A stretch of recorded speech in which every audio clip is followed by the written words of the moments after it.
Hey guys, do you know the short vowel and long vowel sounds of A?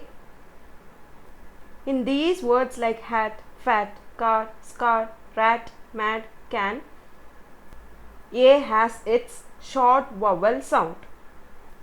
And in these words like hate, fate, care, scare, rate, made, gain, A has its long vowel sound. Now, how does these short vowel sounds of A changes to long vowel sound? It changes to a long vowel sound if we add an E at the end of the word. So, if you add a E here, you pronounce it as fate. Same way you add an E at the end of tap and you pronounce it as tape. Similarly, made. Thank you.